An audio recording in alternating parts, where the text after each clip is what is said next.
Bonjour la toile, ici Mademoiselle Sou et aujourd'hui on va tester la palette d'aquarelle classique de chez Action. Donc c'est parti, on y va. Je pense que vous avez l'habitude, je fais régulièrement des hauls Action dans tout ce qui est produits artistiques. Et il y a quelques temps, il y a 2 semaines je crois, j'étais à mon cours de dessin avec mes élèves et on a une qui sort une palette assez classique, mais je vois pas ce que c'est, je reconnais pas la marque.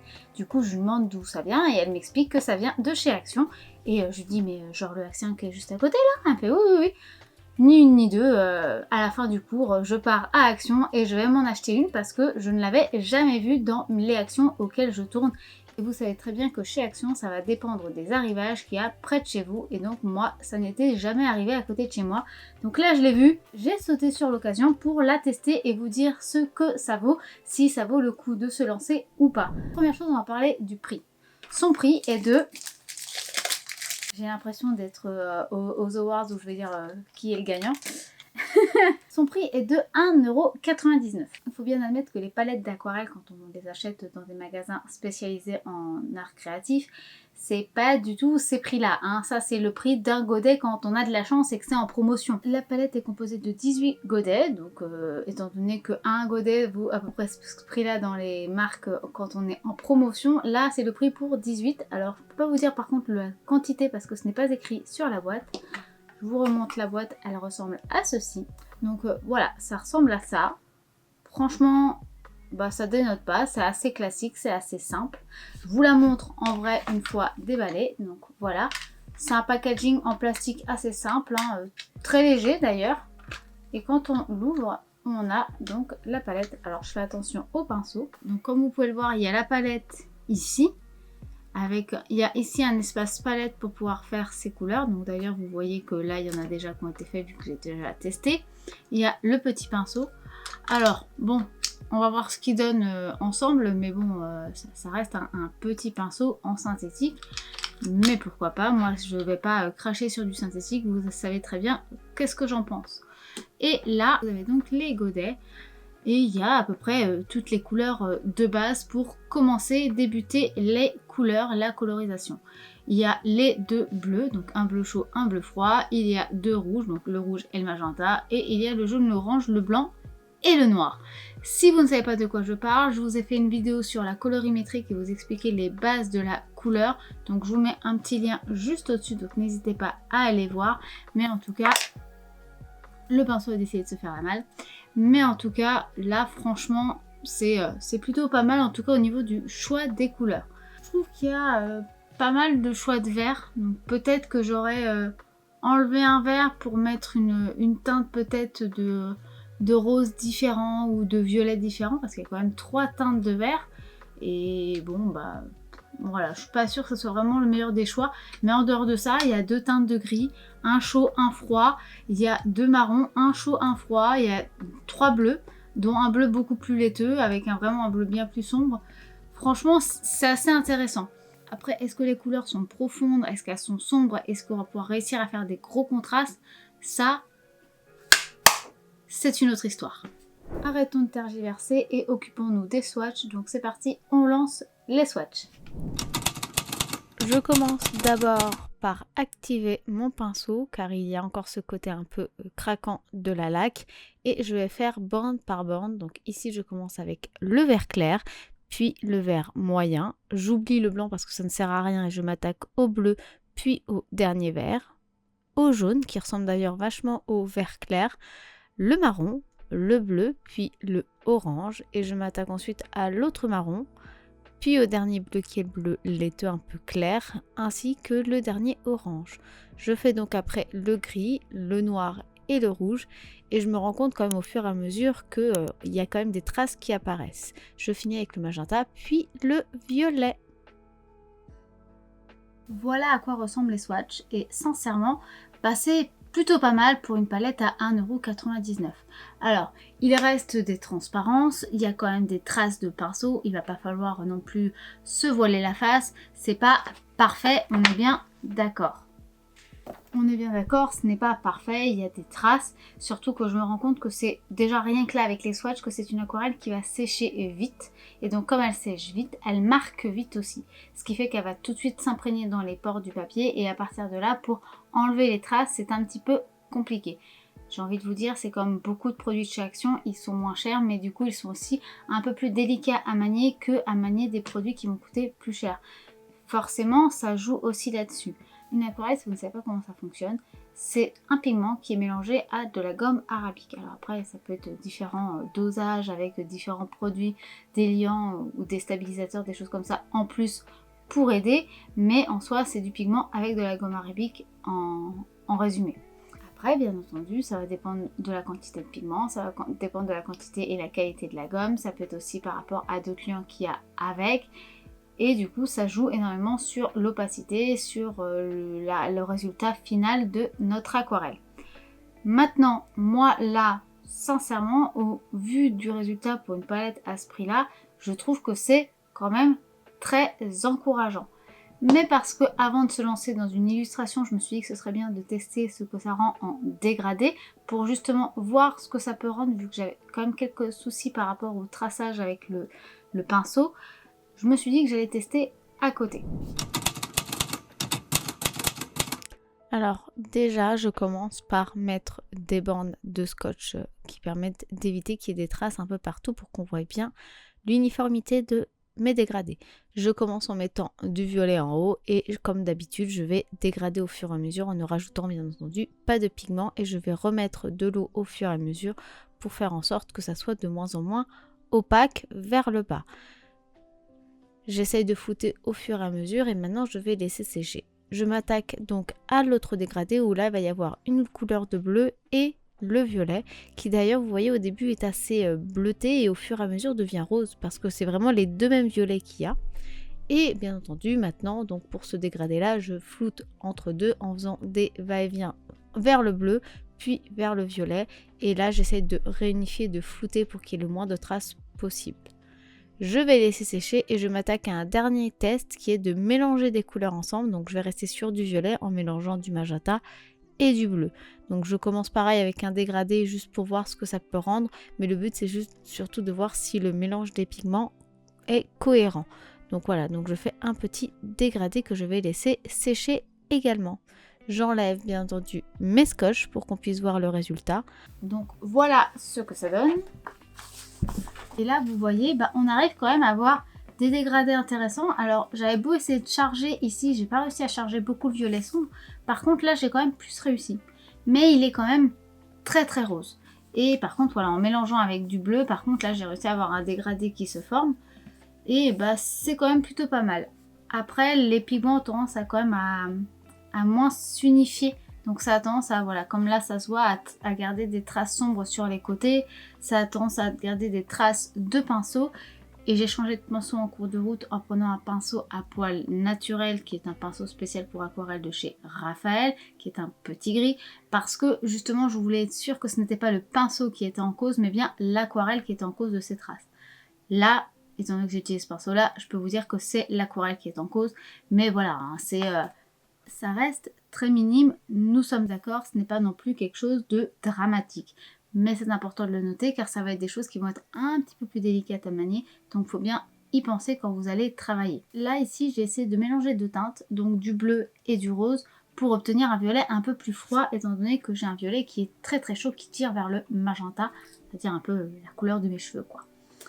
Et je voulais quelque chose de plus froid, plus pour voir en fait si les couleurs se mélangeaient bien entre elles et voir la réaction. Eh bien, ça réagit bien, mais par contre, vous voyez sur le rebord, il y a du bleu qui ressort. Or, pourtant, j'ai bien fait attention à ne prendre que de la couleur bien mélangée. J'ai rincé mon pinceau et j'ai remis la couleur dedans pour être bien sûr qu'il n'y ait que le pigment bien mélangé que je mets. Et malgré tout, vous voyez, le bleu, il ressort. Je ne sais pas si vous arriverez à bien voir en vidéo, mais je peux vous assurer, hein, moi, il y a vraiment un beau liseré bleu, puis un liseré violet un peu sombre et ensuite le violet bien mélangé avec le dégradé. Qui a un rebord un peu sombre, ça arrive très souvent avec les aquarelles, surtout quand on n'a pas dilué autour d'eau, ça arrive très très souvent, donc ça c'est pas gênant, j'ai pas cherché non plus à rendre ça le plus smooth possible. Donc c'est peut-être juste moi qui n'ai pas fait forcément le mieux possible. Par contre, qu'il y ait du bleu qui ressorte et que ce soit pas que du violet, là je me dis que du coup il faut quand même faire attention aux pigments parce que du coup les pigments n'ont pas l'air de bien se mélanger entre eux. Donc c'est important à savoir que ça va être beaucoup plus compliqué d'avoir des mélanges de couleurs comme vous le voulez. En tout cas en mélangeant de couleurs, il faudra peut-être plus jouer sur des couches de superposition en transparence. Maintenant qu'on a testé avec les swatchs et qu'on a pu faire justement le dégradé, eh bien on va tester sur une illustration comme d'habitude. Donc c'est parti, on se lance sur l'illustration. Je suis partie sur une fleur de fuchsia, parce que j'adore cette fleur et puis comme d'habitude j'aime bien dessiner des fleurs. Et ça va me permettre de travailler sur du rose, du vert, du bleu, du violet et un petit peu le blanc, le beige. Et donc jouer un petit peu sur les transparences et voir un petit peu ce que ça peut donner.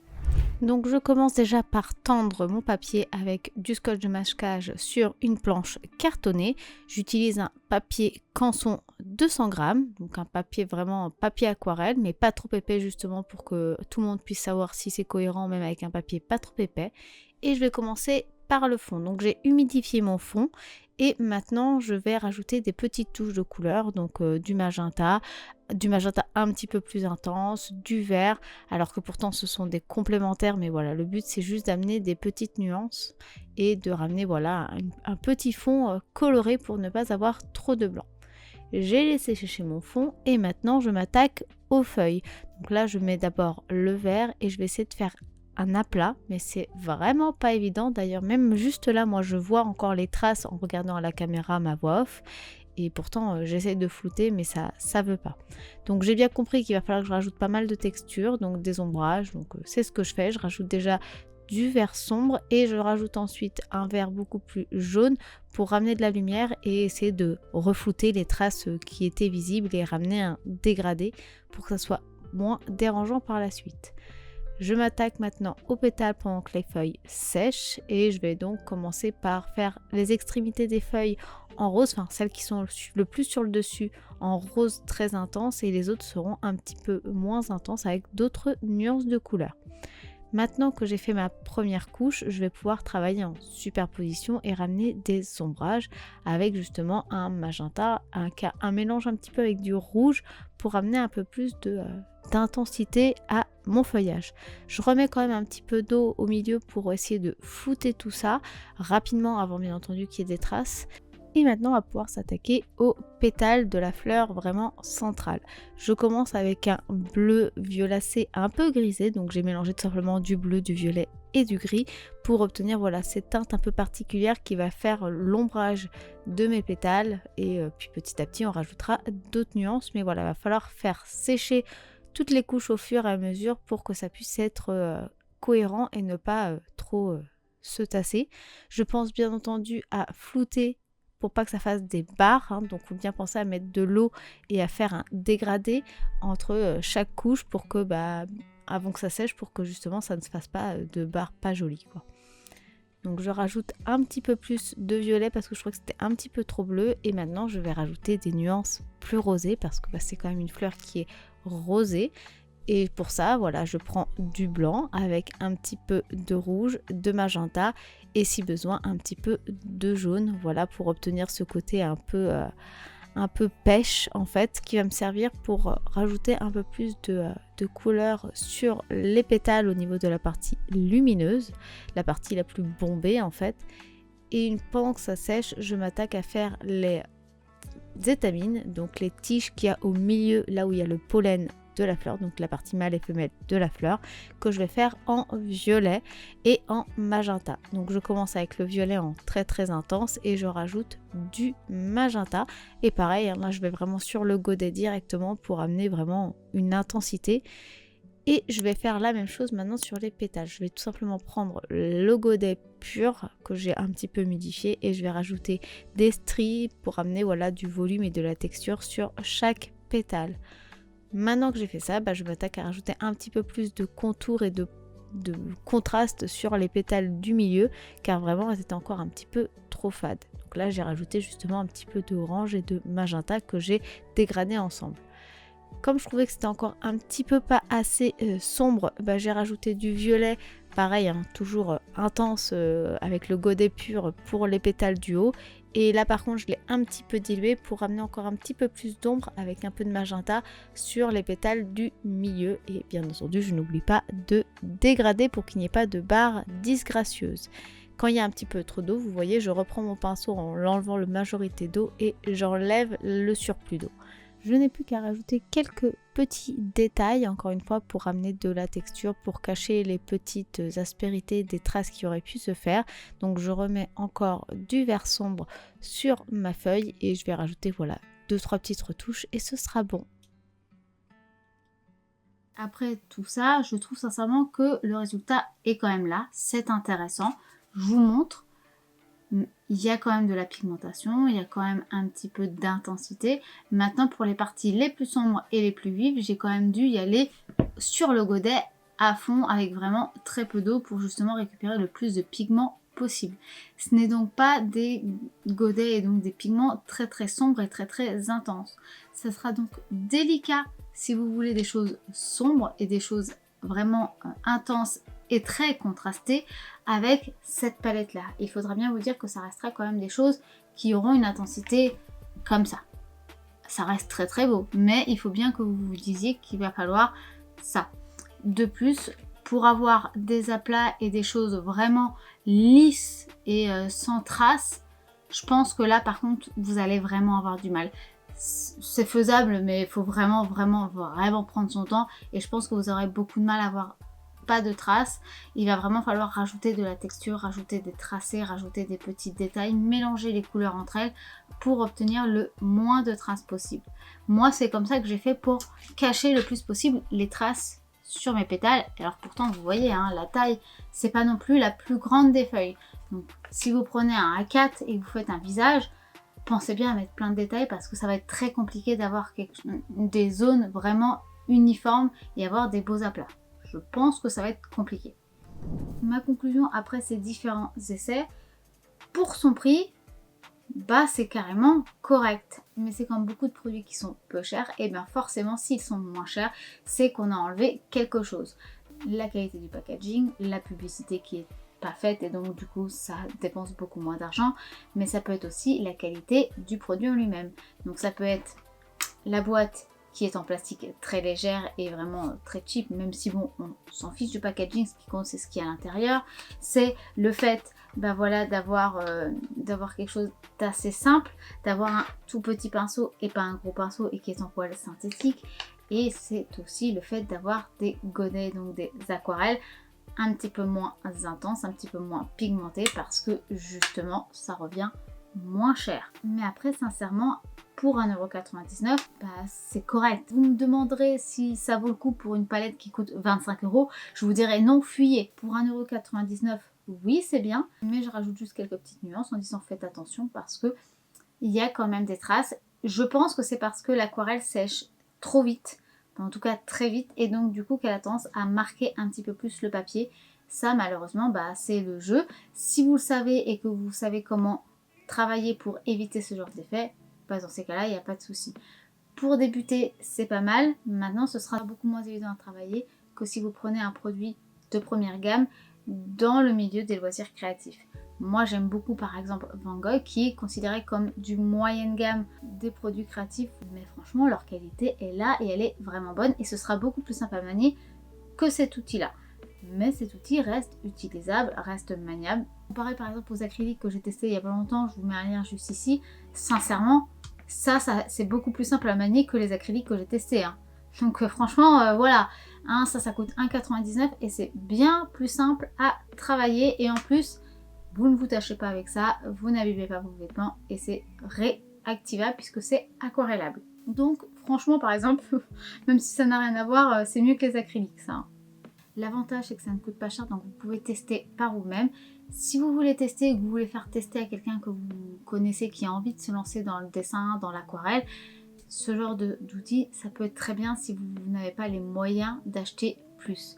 Si vous avez les moyens de prendre quelque chose d'un peu plus, moi je vous conseillerais quand même plus de partir sur les premières gammes de d'aquarelle qu'on peut trouver dans les magasins de loisirs créatifs, donc Cultura, Poesner, Le Géant des Beaux-Arts, Pickwick, qu'est-ce qu'il y a d'autre, Passage Coûté. Moi je vous conseillerais plus d'aller dans des aquarelles, même si c'est de la première gamme, dans les loisirs créatifs, parce que justement ils ont une quantité et une qualité de pigmentation qui sera un petit peu plus intense que ce genre là. Mais voilà, vous n'avez pas les moyens, vous n'avez pas le temps d'aller dans ce genre de magasin, vous voulez faire un petit cadeau. Mais si vous voulez juste tester par exemple pour vous dire est-ce que déjà j'aime bien ce support, est-ce que j'aime bien cette technique, et que vous voulez pas vous dépenser 30 € dans un truc que finalement vous savez pas si vous allez le réutiliser, prenez ça. Et si vous aimez ça, que vous aimez le résultat, mais que vous vous dites ah ouais c'est vrai que c'est pas maniable, que ça sèche un peu trop vite, ah oui finalement ça attache un peu le papier, ben au moins vous savez que ça vous plaît et vous savez que vous pouvez acheter mieux par la suite. Donc pour débuter, pour découvrir et pour tester, c'est pas mal. Mais par contre, ça reste quelque chose qui va être vraiment de l'étude et qui va servir juste au début. Voilà, j'espère que ça vous aura un petit peu aiguillé sur votre choix, si cette palette vous intéresse ou pas. Dites-moi en tout cas si vous l'avez testée, si elle vous plaît ou pas du tout. Dites-moi aussi quelles sont les aquarelles que vous préférez et lesquelles vous adorez travailler. Ça m'intéresse vraiment de le savoir. Cette vidéo est donc terminée, j'espère qu'elle vous aura plu. Si c'est le cas, n'hésitez pas à la liker si ce n'est pas encore fait. Vous pouvez commenter et partager la vidéo. J'adore pouvoir échanger avec vous et merci encore et toujours pour tous les nouveaux abonnés et tous les commentaires que vous me laissez. Je réponds toujours, je réponds à chaque fois, dès que je les vois je réponds et ça me fait extrêmement plaisir de voir tous vos messages, donc merci beaucoup. Merci aussi à tous les nouveaux abonnés et bienvenue encore une fois. Ça me fait vraiment chaud au cœur de voir que mon contenu vous plaît.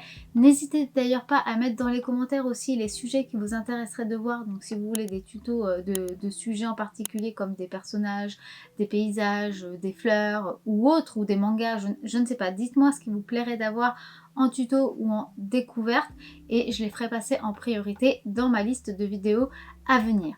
Si vous voulez m'aider, vous pouvez faire comme je vous ai dit juste avant, partager, liker, commenter la vidéo, ça m'aide déjà à me faire un petit peu plus connaître et surtout ça me motive à continuer et ça me fait vraiment chaud au cœur de voir que ça vous plaît. Vous pouvez participer à des ateliers artistiques et de couture à Château-Thierry et à Clé-Souilly. Donc ça c'est vraiment des cours qui sont hebdomadaires, donc on vient ensemble en communauté et je vous aide à créer vos propres sujets, vos propres illustrations, vos propres coutures, vos propres créations. Vous êtes trop loin ou que vous ne pouvez tout simplement pas, je fais aussi des cours à domicile où je me déplace pour vous voir. Et sinon, je le fais aussi en visio avec Skype, Discord, ce que vous préférez. N'hésitez donc pas à me contacter par mail. Toutes les informations, comme d'habitude, sont dans la barre d'infos et je vous répondrai avec grand plaisir. Vous pouvez me commander une illustration, soit un print d'une illustration qui existe déjà, soit une illustration sur mesure et que je réaliserai pour vous. N'hésitez encore une fois pas à me contacter par mail, moi je réponds avec grand plaisir et puis on voit ensemble qu'est-ce qui vous correspond le mieux.